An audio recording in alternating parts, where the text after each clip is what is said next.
We've called it power living. And let me just give you the list. All of this, I'm sure, is familiar to you. Maybe I can show it to you in sort of a new way with a new concept.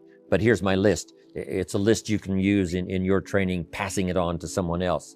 And here it is. First, self-confidence. Where does self-confidence come from? And this is the best advice I can give you on that. Not neglecting, first of all, the small daily disciplines. Self-confidence really comes from feeling good about yourself. And one of the best ways to feel good about yourself is at the end of the day to know that you poured it on. You did your best. If you conducted a meeting, you did the best you could. If you made a phone call, it was the best phone call you could possibly make. If you wrote a letter, it wasn't a casual letter, it was your best letter. At the end of those kind of days, when you feel good about yourself, self-confidence starts to rise. You know that if you can have this kind of a good day, you can have another one the next day, and those days become the weeks become the months, and the month becomes a powerful year. Self-confidence comes from the lack of neglect. If you will not neglect to do the small daily disciplines, that's where self-confidence comes from. Part of good health is self-confidence. I know I'm going to be healthy. I take the Herbalife products. I eat the apple a day. I walk around the block. I do the jogging on the beach. At the end of the day, when you've really poured it on and you've done all the stuff, self-confidence grows. That self-confidence affects your health. It affects your future. It affects your psyche. So this is true. One of the great powers is self-confidence. Self-confidence means willingness to do whatever it takes to achieve. Some people say, well, I'll do it for a little while and see what happens. You know, I'll try a couple of things. If that doesn't work, I'm out of here. And all of us know that that kind of person doesn't have much of a future. But if you're willing to do whatever it takes, if I have to learn a couple of things, I will learn those things. If I got to learn 5 or 6 things, I'll learn all 6. If I have to take an extra class, I'll take an extra class. If I've got to read the books, I'll read the books. If I have to consult with people who know more than I know, I will do the necessary consulting. Whatever it takes, I will do. That starts to develop unbelievable self-confidence. Self-confidence also comes from the ability to rise above your circumstances. Here's the next one, learning the power of purpose.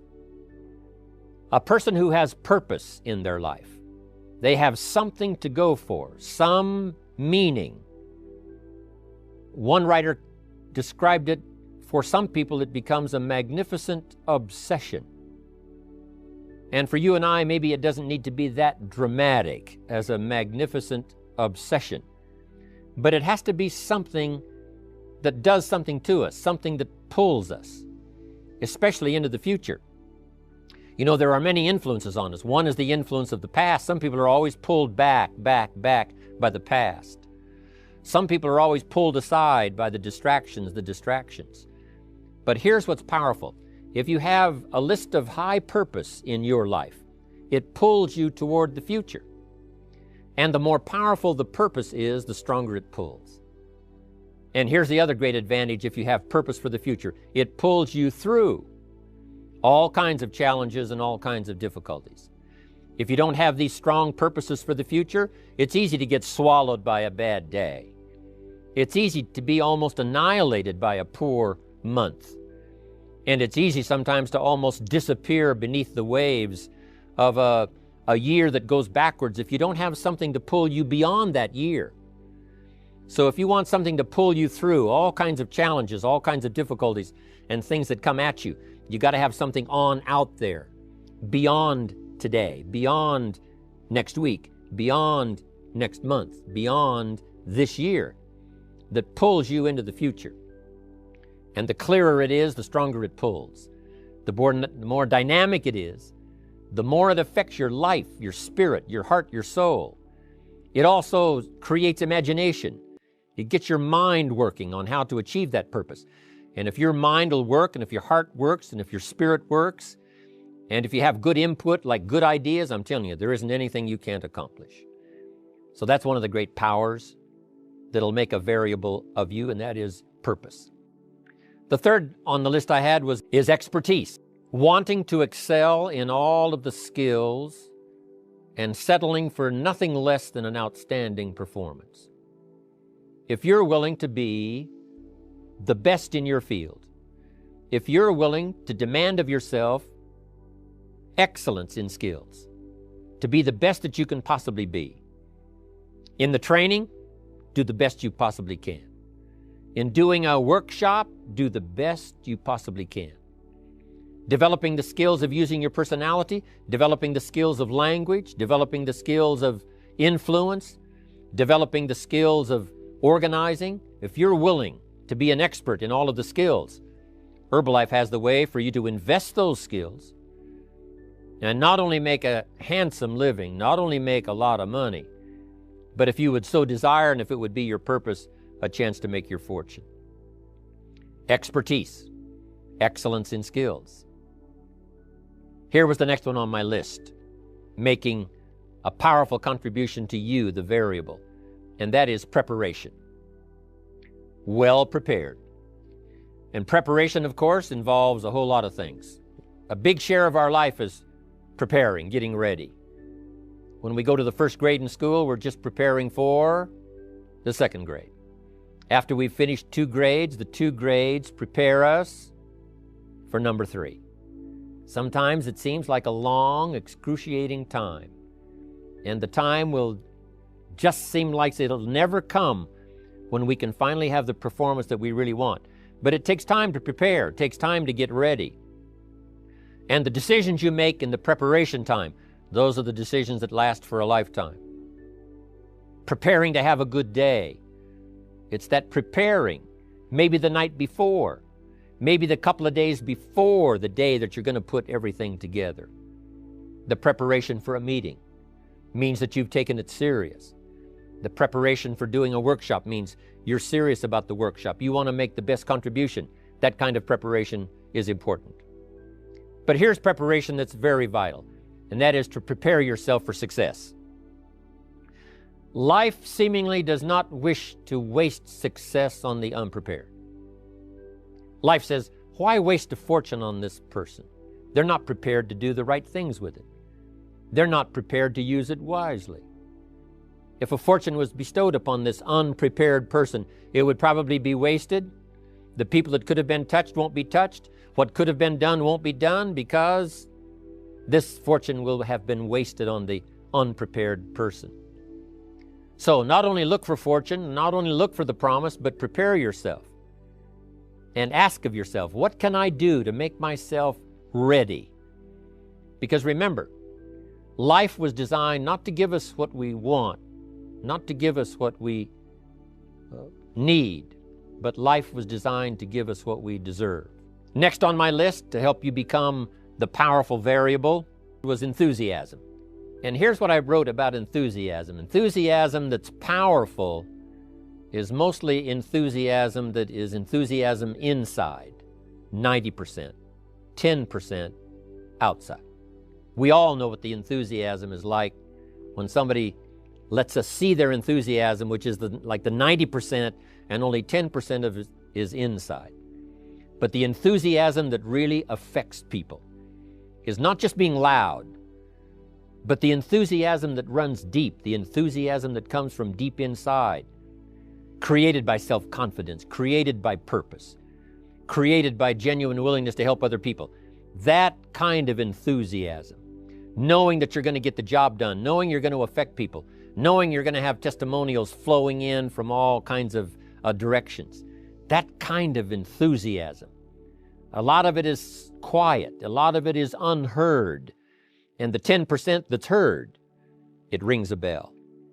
People call it genuine enthusiasm because they know that what you say in the outward display of your enthusiasm is only a small tip of the iceberg of the enthusiasm you feel inside that really motivates you to do the best job you can. Every value in life must be paid for, and those that pay are the ones that get it. It says those that give receive. Someone says, I wish to receive, I wish to receive. You don't have to concentrate on receiving. Just become a good giver. It says those that search will find. Someone says, well, I need to find some good ideas to help change my life for the future. then to find good ideas, that doesn't come because you need them. It comes because you search for them. If you want good ideas, you got to go after them. You got to go to the class, you got to go to the workshop, you got to go to the training, go to the book, right? You got to go to the journal, right? Go where good ideas are being taught. Go searching, go looking, because good ideas are not going to be wasted on those that are not seeking, searching, well prepared. So, prepare yourself to be ready for fortune when it comes, to be ready for challenge when it comes, to be ready for opportunity when it comes. Opportunity comes along and passes by the person that is not well prepared. I want to prepare myself this year for next year. Yes, I wish to be effective this year, but I'm also thinking of ways, how could I be better? How could my ideas be more powerful? How could they be sharper, more clear? How could I reach some people next year that I perhaps can't reach this year? I haven't reached deep enough into my own soul to affect some people. Some people just pass by and say, hey, what a good speech. But how could I make it stronger than that, deeper than that, more powerful than that? Now here's the next one. There's great power in self-reliance. Self-reliance means you simply look mostly to yourself. It would be nice if someone just gave you this, gave you this, gave you this. It would be nice if everyone did their job exactly as they're supposed to do it. But here's what you've got to do. Primarily rely on yourself. Primarily say, I'm the person responsible. And I will learn the necessary skills so that I can help people learn their skills. If I need lots of people to do certain things to build my organization, that is what I must have. But I've got to be the final backstop. I've got to be the final one that people can rely on. So that if this is missed and this is missed, I can catch up, I can fill the gap, I can do the job. We have to do it when we conduct meetings. We have to do it when we conduct training. We have to do it when we're in a class of just a few. What someone might have missed, we're there to fill in. Self-reliance. Primarily, we're learning to count on yourself. So that you can do this, never complain and never explain. Here's the next key power, and that's image. There's many parts to image. The image that others see you as, the image you have with other people. And it's very important how other people see you. If they don't see you as a leader, chances are they won't pay attention. If they don't see you as being in control, chances are they won't have the trust. If they don't see you as knowing where you're going, what you want to accomplish, they probably won't follow.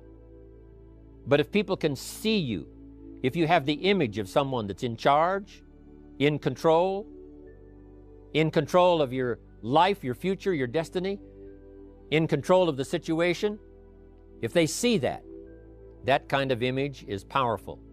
It helps to win the day. It attracts other people.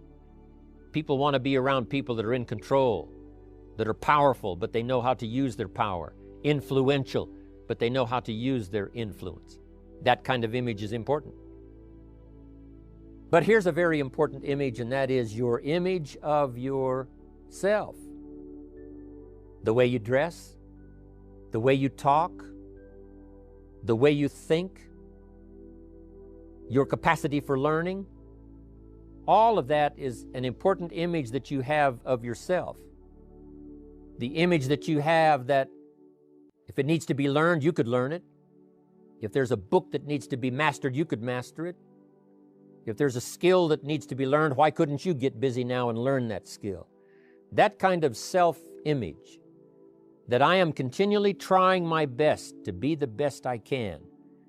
Because one of the most important places you have to look is into the future, yes. You got to look into the past, yes. You've got to look around, yes. But one of the most important places you have to look is in the mirror. You know, how I appear to other people, that's important. But how I appear to myself is the ultimate importance. That kind of image, to where you'll develop the self-confidence, you'll develop the self-reliance. Now here's another one in my rather short list. The next word is character. Becoming a person of high values, a person of principles, a person of honesty, a person that earns respect, That kind of character. You know, cash it out as quickly as possible and leave.